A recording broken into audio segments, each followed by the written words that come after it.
Bueno, alumnos, buenas tardes. Vamos a comenzar nuestro segundo encuentro. Esta va a ser nuestra primera clase. Y como es el primer tema que vamos a tratar, es el tema del control bibliográfico.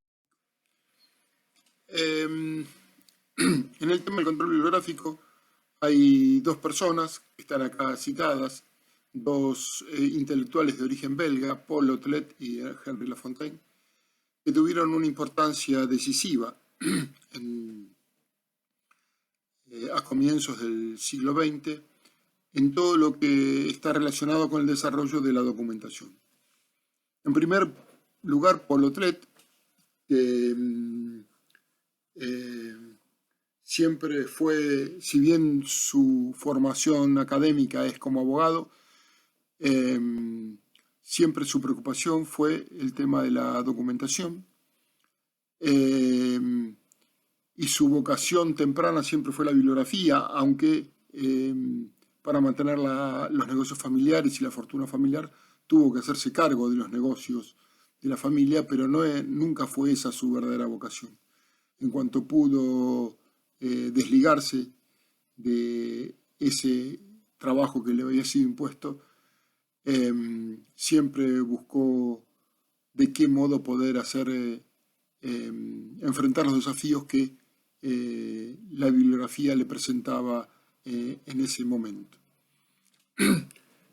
Ahí tienen un link para tener más información sobre la vida de Paul Otlet en esta primera diapositiva. Y por otro lado, su ladero, su compañero de tareas y de aventuras, que fue Henri Lafontaine, también belga, también un abogado de mucho prestigio. Este obtuvo el Premio Nobel de la Paz en 1913 y fue una persona muy comprometida con la sociedad de la época. También les dejo de esta persona, de Henri Lafontaine, un link por si ustedes quieren tener un conocimiento mayor sobre la vida del mismo. ¿En qué contexto se desarrolla el control bibliográfico? Bueno, el contexto mundial en un mundo muy convulsionado, donde lo que había era una sociedad industrial que avanzaba a pasos agigantados, de la mano de una corriente filosófica conocida como positivismo. Y el positivismo básicamente lo que postulaba era que el hombre, a través del progreso, a través del desarrollo científico, iba a poder llegar en un momento dado a solucionar cualquier problema que se le presentara y finalmente iba a poder ser feliz. Porque iba a poderse superar todos los males que se iba a encontrar, a los cuales se iba a tener que enfrentar. Esa sociedad industrial que había comenzado a finales del siglo XVIII con el descubrimiento de la máquina de vapor, una sociedad que en ese momento era eminentemente injusta, una sociedad donde estaban todavía en vigencia varios imperios que estaban en pugna y que esos imperios que estaban en pugna iban a terminar chocando y desangrándose en la contienda de la Primera Guerra Mundial, que duró entre 1914 y 1918. Para esa época también, como es, en Rusia se desarrolla lo que es la Revolución Rusa, ¿sí? Con Lenin, Trotsky y posteriormente con Stalin a la cabeza, que fue el gran triunfo del campesinado. Después de que termina la Primera Guerra Mundial y a partir de un ruinoso tratado que fue el Tratado de Versalles, donde las potencias aliadas, que fueron las que ganaron la contienda, le impusieron condiciones ruinosas a las potencias perdedoras, sobre todo a Alemania. Esto hace que surgieran nacionalismos de extrema derecha muy fuertes, como fueron el fascismo en Italia y el nazismo en Alemania, y este Tratado de Versalles tan ruinoso para Alemania e Italia fue lo que dio origen a que Alemania se rearmara y provocara lo que se dio a conocer como la Gran Guerra o la Segunda Guerra Mundial, que trajo aparejado la escalofriante cifra de 50 millones de muertos. Ahora bien, cuando culmina la Segunda Guerra Mundial es cuando el positivismo, que creía en el progreso indefinido del hombre, se desarma como teoría filosófica, fracasa como teoría filosófica, es decir, el progreso indefinido, y de hecho había habido un progreso indefinido, para lo único que sirvió fue para que en poco más de 20 años, de 25 años, hubiera dos grandes conflagraciones mundiales, como fueron la Primera y la Segunda Guerra Mundial, para que todo ese progreso no fuera en favor del hombre, sino para crear máquinas para seguir matándose unos contra otros.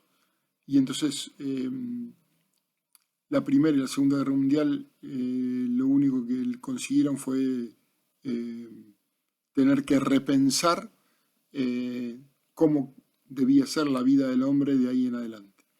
En este contexto de positivismo socioindustrial, Primera y Segunda Guerra Mundial, la Revolución Rusa, el fascismo y el nazismo, es donde Otlet y Lafontaine comienzan a desarrollar su labor, ¿sí? O sea que ellos desarrollan su actividad fundamentalmente, si bien antes de la Primera Guerra Mundial, pero es muy fuerte su actividad entre la Primera y la Segunda Guerra Mundial, ¿sí? En una sociedad sumamente convulsionada. Si seguimos avanzando, pero para avanzar vamos a ver cómo era la situación de la biblioteconomía, de las ciencias de la información, a finales del siglo XIX.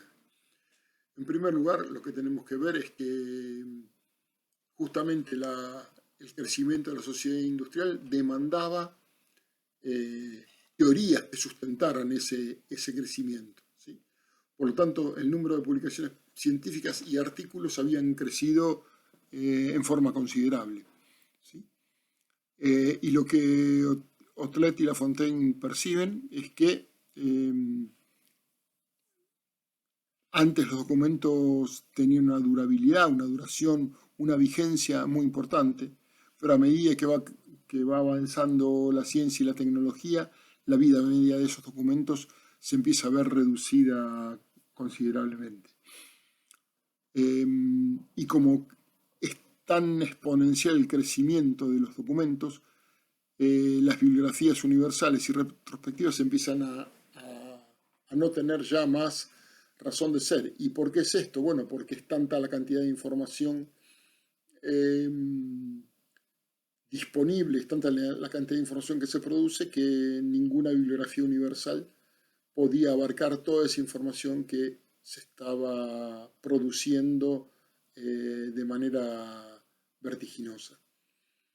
Entonces empiezan a surgir, ya lo vamos a ver con un poquito más de detenimiento más adelante, sistemas de clasificación documental, como puede ser el sistema de clasificación decimal creado y desarrollado por Melville Dewey en Estados Unidos, con el objetivo de sistematizar la información documental que se hallaba en las bibliotecas. Y entonces lo que sucede también es que los centros de información y documentación necesitaban que la información estuviera sistematizada y estuviera actualizada de forma permanente. ¿Para qué? Para poder servir de auxiliar, de rueda de auxilio para el crecimiento científico que era, de algún modo, era como apabullante, ¿no? Como de un crecimiento absolutamente exponencial. Dicho esto, vamos a entrar un poquitito en el legado de la obra de Otlet y Lafontaine. 4 puntos muy importantes podemos rescatar del trabajo que hacen Otlet y Lafontaine. En primer lugar, la Oficina Internacional de Bibliografía, que esa Oficina Internacional de Bibliografía después da paso al Instituto Internacional de Bibliografía. Ya lo vamos a desarrollar. Después tenemos el Repertorio Bibliográfico Universal. Tenemos la clasificación decimal universal y tenemos, por último, el Tratado de la Documentación, que es el libro clave que escribe Paul Otlet hacia 1934. ¿Sí? Pero vayamos desbrozando uno por uno estos. La Oficina Internacional de Bibliografía, que después se convierte en el Instituto Internacional de Bibliografía, nace a partir del encuentro que tienen en 1891 Otlet y Lafontaine. Y ese encuentro se produce, porque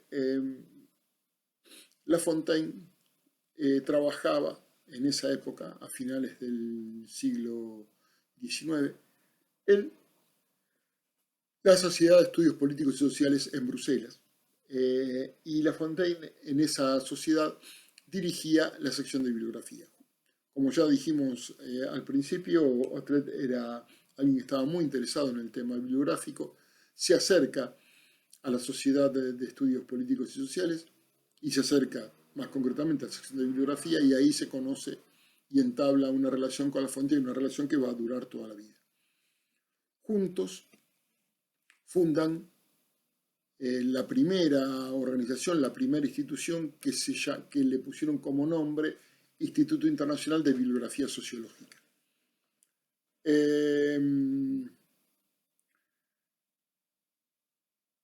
Siguen trabajando juntos hasta que en 1895 constituyen las dos organizaciones de las cuales dieron título a esta diapositiva.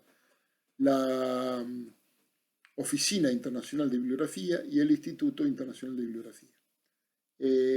La Oficina Internacional de Bibliografía tenía un carácter más local, ¿sí?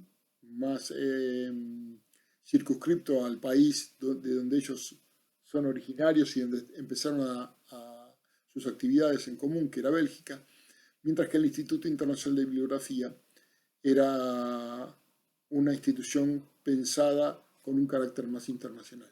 Tanto es así que después de muchos años, ese Instituto Internacional de Bibliografía pasó a denominarse Instituto Internacional de Documentación y en 1938, unos años después, cambió su denominación a Federación Internacional de Documentación para que finalmente en 1986, y se la sigue conociendo de esa manera, pasó a denominarse como la Federación Internacional de Información y Documentación. Bien, como dijimos, la Oficina Internacional de Bibliografía y el Instituto Internacional de Bibliografía, ambos nacen en 1895. En ese año también fue un año muy importante, muy activo. Lafontaine y Otlet celebran la primera conferencia internacional de bibliografía. ¿Sí? O sea, la Oficina Internacional de Bibliografía, que había sido recientemente creada, convoca a una conferencia internacional sobre bibliografía. En esa conferencia es donde se redactan los estatutos del Instituto Internacional de Bibliografía, que, como lo dice claramente su denominación, se vuelca a estudiar todas las cuestiones relacionadas con la bibliografía en general, y como vamos a ver un poquitito más adelante, todas las cuestiones que se relacionan con el repertorio bibliográfico universal. Pero además, no les bastaba a Otlet y Lafontaine, ellos entienden que no les basta con crear estas dos instituciones, sino que además necesitan algún tipo de documento que les permita clasificar la información que, como dijimos antes, estaba creciendo de forma exponencial. Porque la única forma de poner en marcha y sostener el repertorio bibliográfico universal era a través de un sistema de clasificación. Y ese sistema de clasificación, ellos consideran que el mejor sistema de clasificación que había en ese momento disponible era el que había creado Dewey en 1876 en Estados Unidos. Y entonces, casi 20 años después de la creación de Dewey, de ese sistema de clasificación, que nosotros conocemos con el nombre de CDD, Dewey les concede en 1895 la autorización para que se haga una traducción al francés de la clasificación decimal, de la CDD, y se la utilice en Europa. Otlet y Lafontaine tenían en mente, respecto a la Oficina Internacional de Bibliografía, organizar una biblioteca. Tenían en mente hacer publicaciones referidas a cuestiones bibliográficas. Tenían en mente crear repertorios bibliográficos de distintas especialidades y hacer compilaciones referidas a los hechos sociales más destacados del mundo en el cual ellos desarrollaban su tarea. Ahora bien, uno de los problemas más importantes que encontraron cuando crean la Oficina Internacional de Bibliografía, el Instituto Internacional de Bibliografía, es el problema presupuestario. Porque la cooperación que ellos pedían para establecer y llevar adelante las tareas de la Oficina Internacional de Bibliografía y del Instituto Internacional de Bibliografía eran tareas que al comienzo no tenían aportes estatales. Después sí consiguen aportes estatales, pero eso es más adelante. Y las primeras áreas donde el repertorio bibliográfico universal va a empezar a recabar información son la economía, la política, el derecho, la estadística, la filología y la literatura. Bien.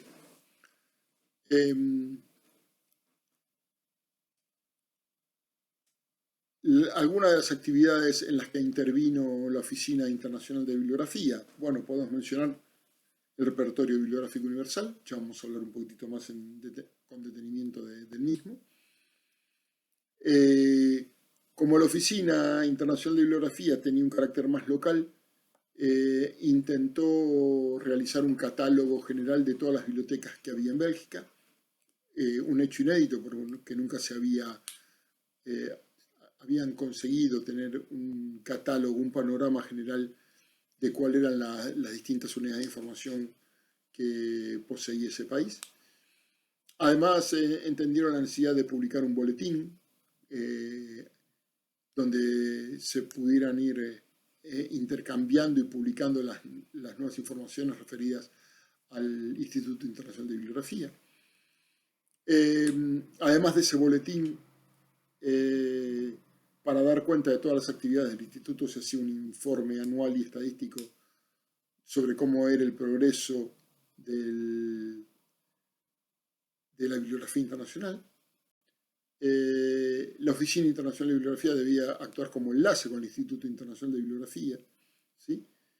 Ellos buscaron desde el principio separar una entidad de la otra, por eso a una le daban un carácter más local y a la otra le daban un carácter más internacional. Y además pensaron que ese Instituto Internacional de Bibliografía debía tener como misión también el asesoramiento a los gobiernos en todo lo que fuera referido a bibliografías y museos. Bueno, lógicamente,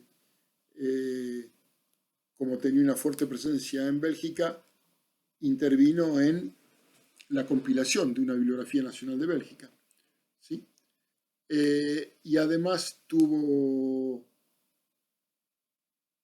injerencia bastante importante en la creación de una oficina regional de la Real Sociedad para la Catalogación de la Literatura Científica. ¿Por qué se da esto? Porque a través de esta oficina regional, o de la creación de esta oficina regional,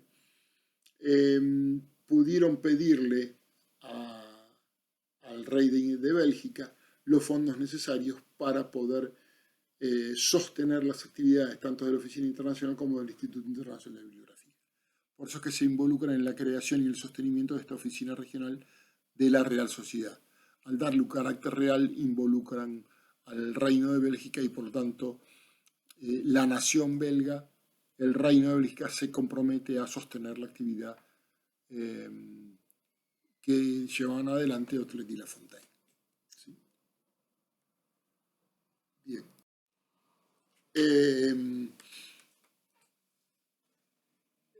Vamos a empezar a desbrozar un poquitito qué son cada una de estas cuestiones que hasta acá hemos hecho una presentación. En primer lugar, el repertorio bibliográfico universal.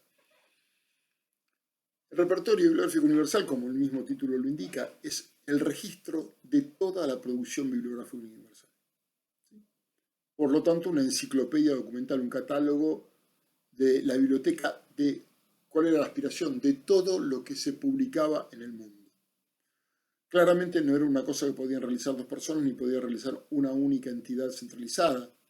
Lo que esa entidad centralizada, que era el Instituto Internacional de Bibliografía, podía hacer era recopilar toda la información, pero dependía, para esa sistematización de la información, que los países, los autores y las asociaciones nacionales se comprometieran en la búsqueda y la recopilación de la información. Entonces, cada país debía tener una oficina nacional, ¿sí?, que compilara el repertorio bibliográfico nacional y después esa oficina nacional enviara toda la documentación recopilada a la oficina, al Instituto Internacional de Bibliografía para poder, desde el Instituto Internacional de Bibliografía, armar el repertorio bibliográfico universal. Por otro lado, dice entonces que el repertorio bibliográfico universal va a comprender el inventario clasificado por materias y autores. Acá ya hay dos catálogos distintos, uno por materias y otro por autores, de todos los libros y publicaciones aparecidas en todos los países, en todas las épocas y en todos los temas.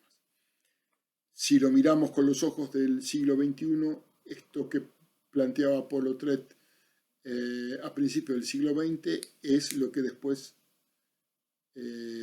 está pasando en este momento con la web. ¿Sí?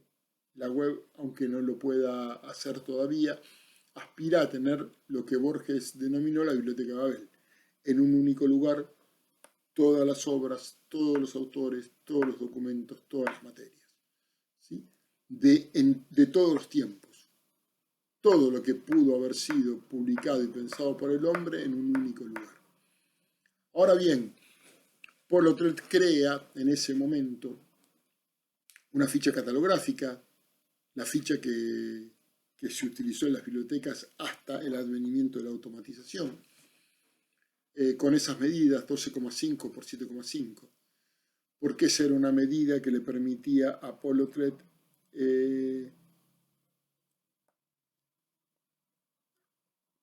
poner dentro de esa ficha todos los datos necesarios para una correcta y precisa identificación de la mayoría de los documentos, no todos, pero la mayoría de los documentos podían estar representados en esa ficha catalográfica de 12,5 por 7,5. Y los autores, y los datos que debían estar dentro de esa ficha catalográfica eran el autor, el título, la cantidad de páginas, cuál era la fecha de edición, cuál era el precio de la obra, cuál era el formato de la obra y una breve reseña bibliográfica. ¿Sí? Las fichas iban a estar ordenadas mediante la clasificación decimal, es decir, lo que nosotros hoy conoceríamos como el catálogo topográfico de una biblioteca, ¿sí?, de acuerdo a la ubicación, y la ubicación era la ubicación por la clasificación decimal. Para poder llegar al repertorio bibliográfico universal era necesario pasar por repertorios parciales. Entonces los primeros repertorios parciales que se dieron a conocer fueron el repertorio jurídico, el repertorio de legislación comparada, el repertorio de ciencias sociales, el repertorio general por autores y el repertorio comenzados por otros países hasta que llegaron al Instituto Internacional de Bibliografía.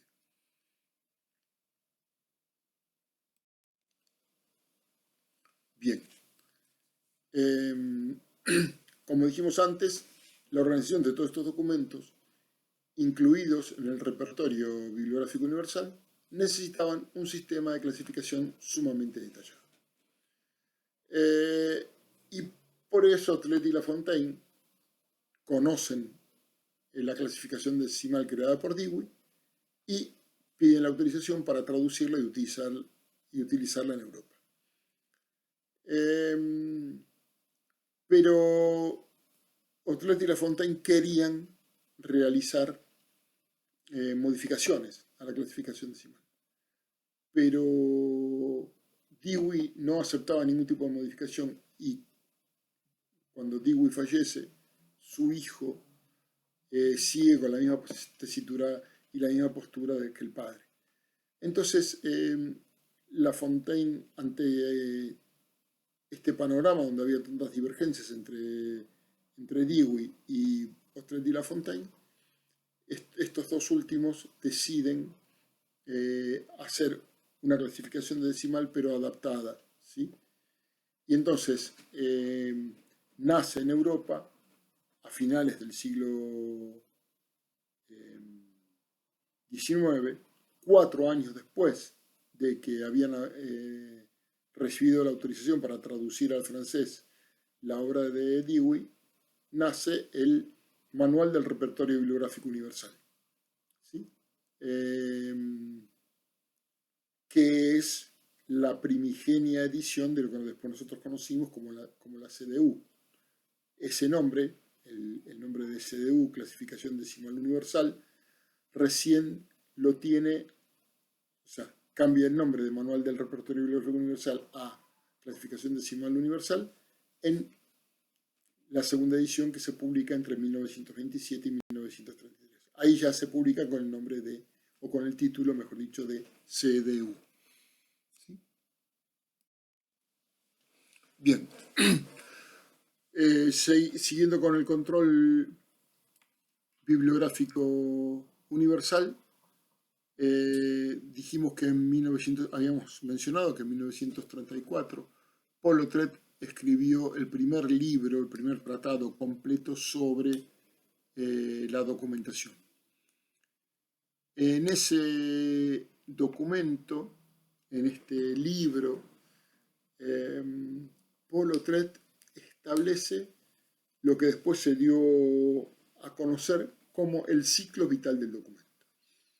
El ciclo vital del documento son los pasos que recorre un documento desde que nace en la cabeza del autor hasta que ese documento desaparece, ¿sí?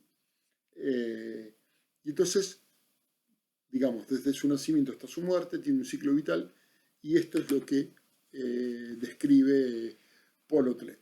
Es el primer autor que describe el ciclo vital de los documentos con tanta minucia, con tanto detalle.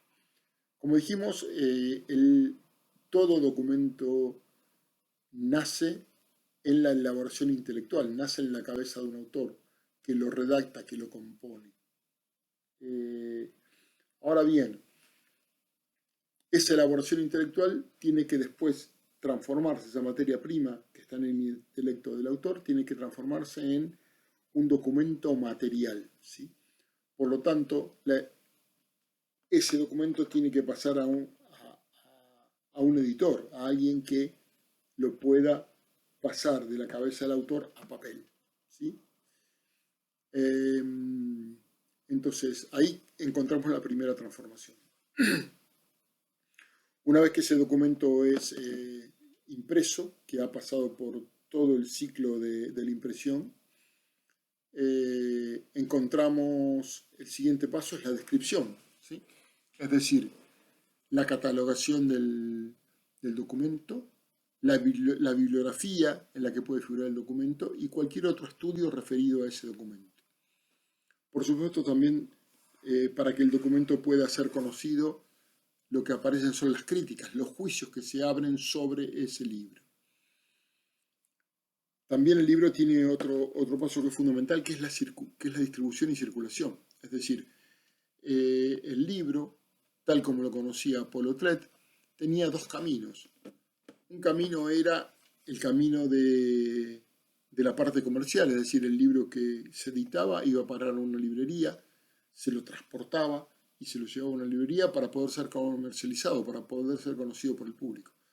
Pero había otra parte, ¿sí?, que llegaba a las bibliotecas, también con el objetivo, pero ya no con un sentido económico, sino para ser difundido en las bibliotecas.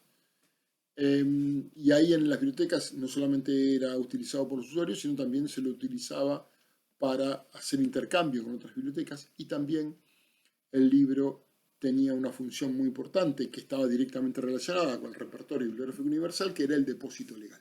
¿Sí? Algunas bibliotecas en todos los países actúan como depósito legal, es decir, salvaguardan una cantidad X de ejemplares para que esos ejemplares queden como archivo de la memoria histórica de ese país.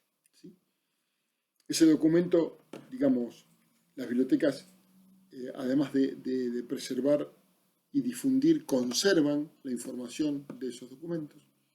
Por supuesto que muchos de esos documentos, según la finalidad para la cual han sido creados, son usados para lectura, y en muchos casos esos documentos son utilizados para la creación de nuevos libros, ¿sí?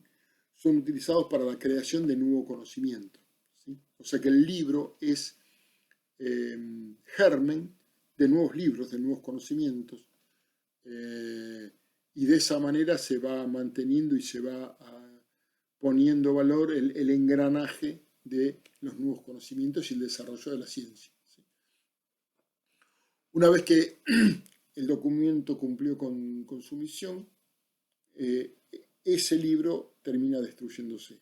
¿Cómo se destruye? Bueno, no tenemos que tenerle miedo a que el último estamento, el último escalón del ciclo vital del documento es justamente su destrucción por enfermedad, ya sea porque lo atacan los insectos, ya sea porque lo ataca la humedad, las catástrofes naturales o la desidia del hombre, o por accidentes, por ejemplo los incendios. La cuestión es que, o porque ese libro es, digamos, una vez que cumplió su misión, de repente ya no tiene más razón de ser, porque ha sido superado por nuevos conocimientos, entonces el libro sirve para, digamos, la creación de nuevos documentos en formato papel. En breve síntesis, este es el recorrido, este es el ciclo vital que describe un documento, ¿sí?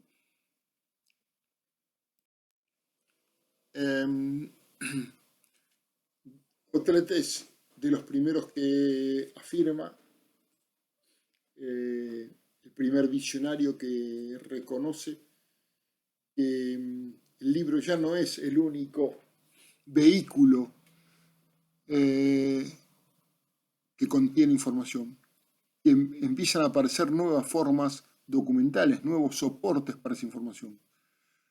Porque en esta época del siglo XX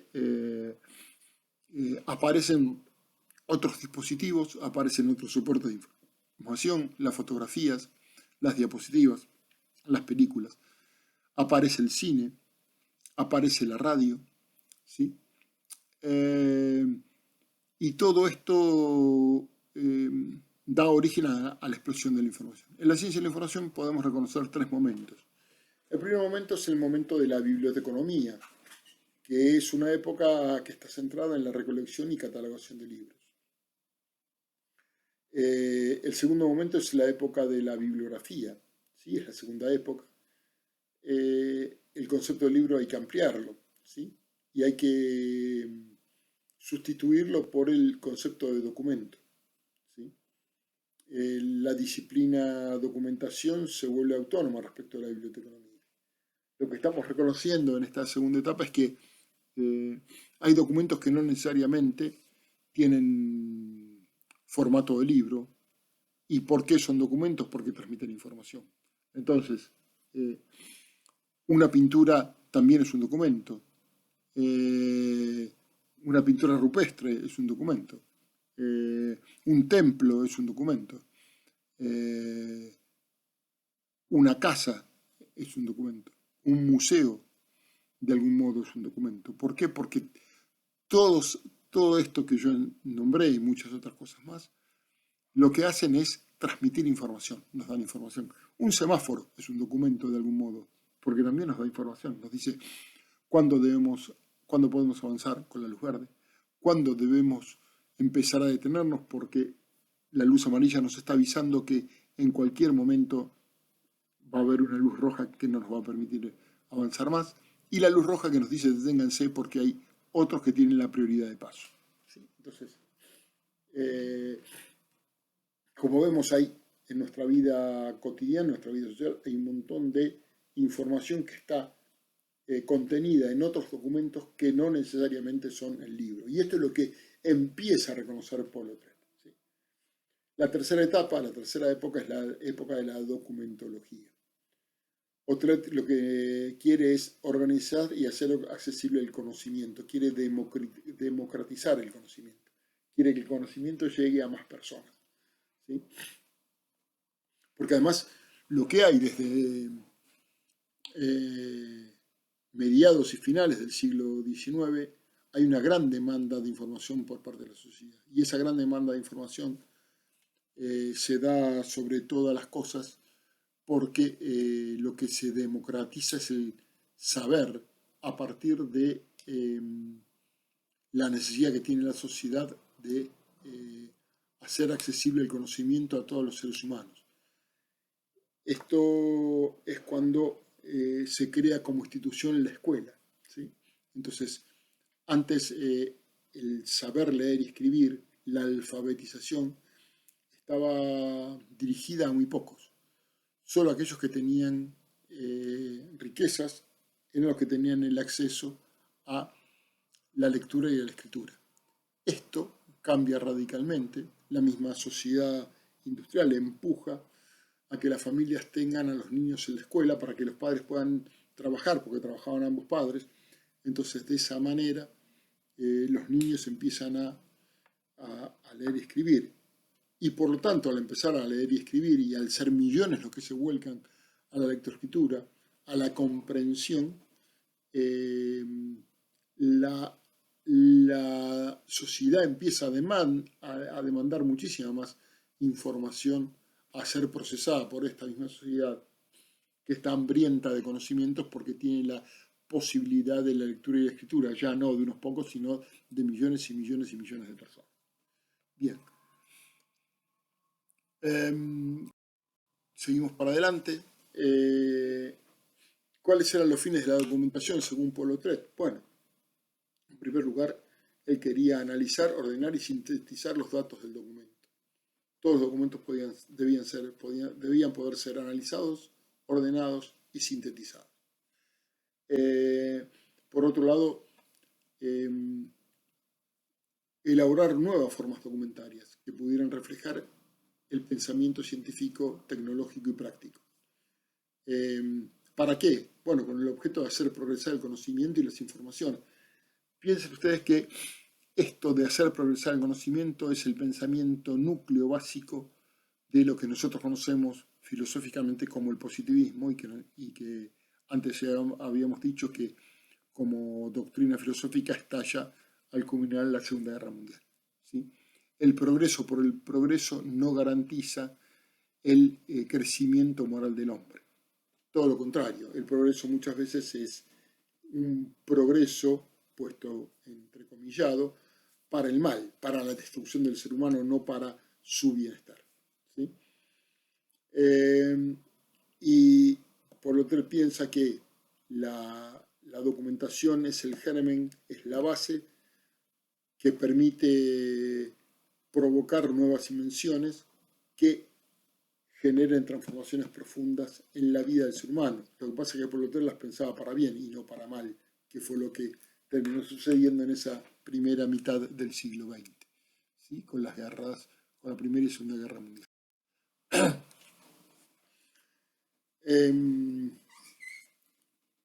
La documentación, la documentología, Paul Otret termina dividiéndola en, digamos, para que no sea una masa amorfa, termina dividiendo la documentación en 4 grandes parcelas del conocimiento. En primer lugar está la documentación científica, que por supuesto está enfocada al desarrollo y a la investigación científica. Después tiene una segunda división que es la documentación pedagógica, que es toda la documentación referida al área educativa y al área de la enseñanza. Cómo la documentación científica se aplica al área de la enseñanza. ¿Sí? Después, todo lo que es la documentación informativa. ¿Sí?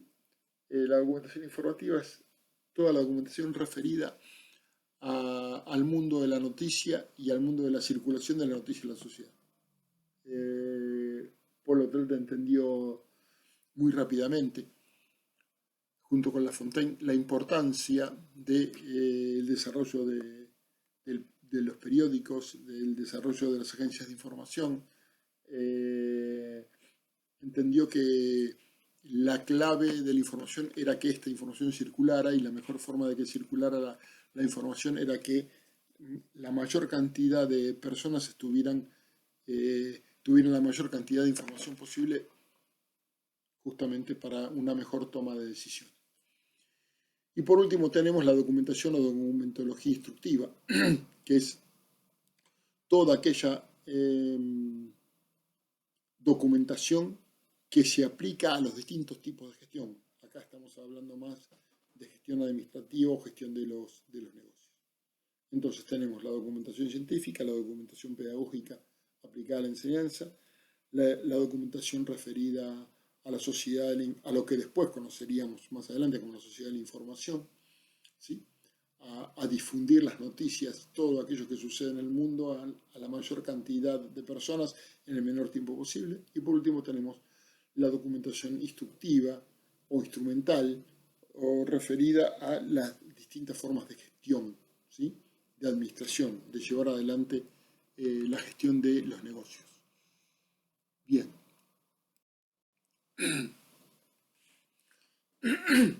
Seguimos avanzando en el control bibliográfico.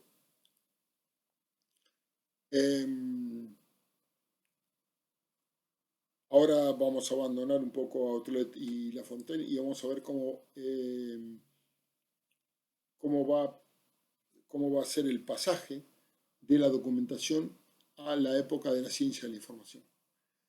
En primer lugar, el mundo queda, por decirlo de algún modo, patas para arriba después de la Segunda Guerra Mundial.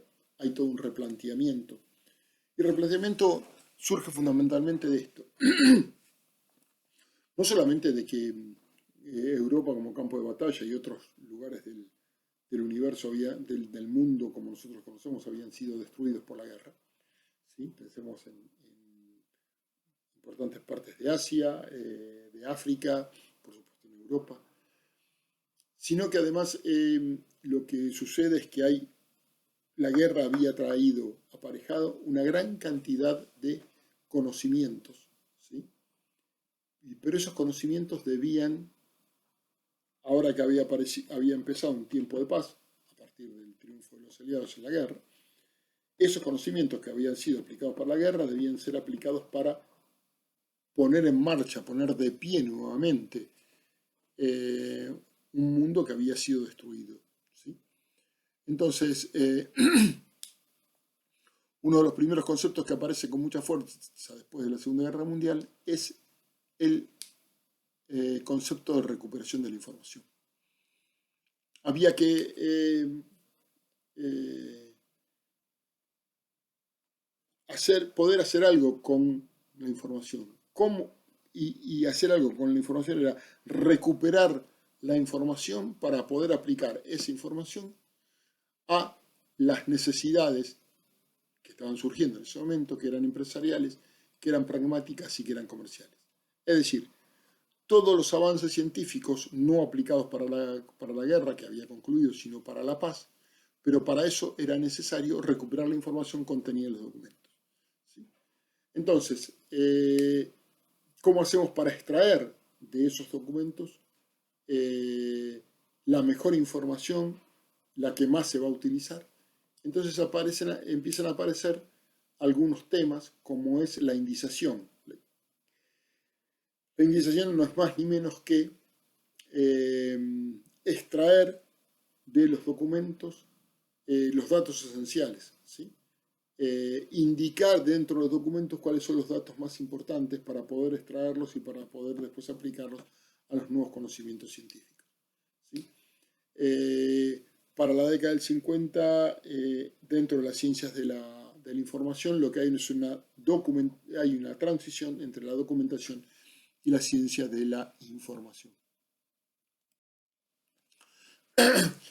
Para la década del 60, más concretamente en el año 1963, aparece un informe, el informe Weinberg, que tiene como puntos principales los siguientes, ¿sí?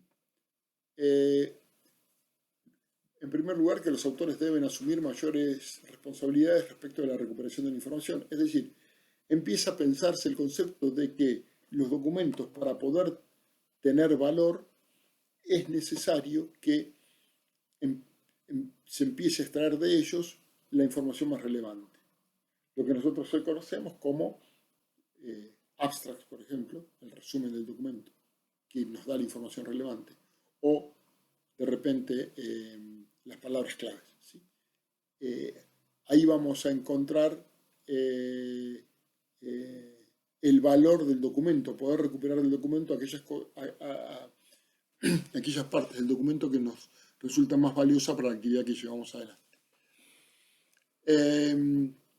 Después lo que dice el informe Weinberg es que las publicaciones técnicas tienen que mejorarse, ¿sí? Es decir, acá habla de cómo hacer crecer la documentación científica y técnica, ¿sí? Y entonces lo que dice el informe Weinberg es, a los autores que publican información valiosa se los debe compensar económicamente. El informe Weinberg también propugna que el nivel de los autores de los artículos de revistas debe ser más alto. Los mejores deben publicar en las mejores revistas para poder llevar adelante un crecimiento científico, para responder a las demandas científicas, ¿sí? Porque la ciencia se canaliza a través de los artículos de las revistas especializadas. La información debe ser analizada, por eso los centros de información deben ser especializados, donde se puede hacer el análisis de la información. También dice que la mecanización, en esa época no se hablaba de automatización, se hablaba de mecanización, puede ser importante, pero no lo es todo, ¿sí? Deben promoverse los índices de citas, ¿sí? Qué publican los autores, sobre cuáles son los temas más relevantes, cuáles son los autores más relevantes dentro de esos temas, etc. Y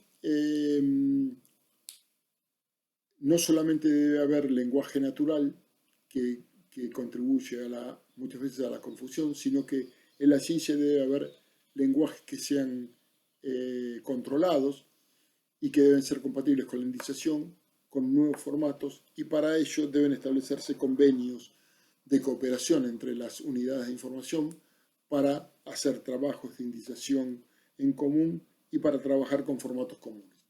Todo esto que está pensado en forma embrionaria en el informe Weinberg, que es de comienzo de la década del 60, a partir de la década del 70 y del 80 se va haciendo mucho más, se va refinando, ¿sí? Se va haciendo cada vez más importante, las publicaciones periódicas empiezan a tener mayor relevancia, en verdad los autores, digamos, se le van poniendo mayores trabas o niveles como para que terminen siendo los mejores los que publican y que el prestigio de los autores prestigie a la vez a las publicaciones periódicas donde estos depositan sus artículos, y de esa manera la ciencia crece porque terminan siendo los mejores articulistas en las mejores revistas. Seguimos adelante. Y vamos a ir concluyendo por acá. El desarrollo tecnológico, según Moreiro y González, que dicen que así como la máquina de vapor actuó de motor en la revolución industrial, el ordenador movió los engranajes de una nueva era. Y yo acá en la diapositiva lo que pongo es el ejemplo de Clementina, que fue la primera computadora. Así fue el nombre de la primera computadora, se le dio el nombre de Clementina. Esa primera computadora se instaló en la Facultad de Ciencias Exactas y Naturales en la Universidad de Buenos Aires, y fue en esta computadora Clementina, que para que tengamos una idea de cómo es, de tamaños, la primera computadora que se instala en la UBA, en Ciencias Exactas, tenía el tamaño de 2 habitaciones. Comparémoslo hoy contra un celular, que es una computadora también, comparémoslo contra una netbook o una notebook, y Clementina era, digamos, la prehistoria de lo que hoy tenemos en nuestras casas, en un celular, en una PC o en una notebook, ¿sí? Es decir, podía ser miles de cálculos cuando nuestras computadoras hacen millones y millones y millones de cálculos a una rapidez muchísimo más, pero infinitamente superior a la que podía hacer Clementina, ¿sí? Pero bueno, con estas computadoras, con estos desarrollos científicos, nacen las primeras bases de datos, surgen los primeros hipertextos, ¿sí? Comienza lo que se conoce después como la estructuración de la información. Para culminar, en abril de 1900, para culminar esta parte, después seguiremos más adelante con el próximo video, que va a ser la segunda clase de este segundo encuentro. Pero en abril de 1962, en las conferencias del Georgia Institute of Technology, se empiezan a definir, a delinear algunas definiciones, ¿sí?, que antes estaban por ahí más mezcladas, acerca de qué es la ciencia de la información, qué es un bibliotecario especializado y qué es un bibliotecario científico, ¿sí? Porque todas estas conceptualizaciones terminan limitando el concepto de documentación. Bien.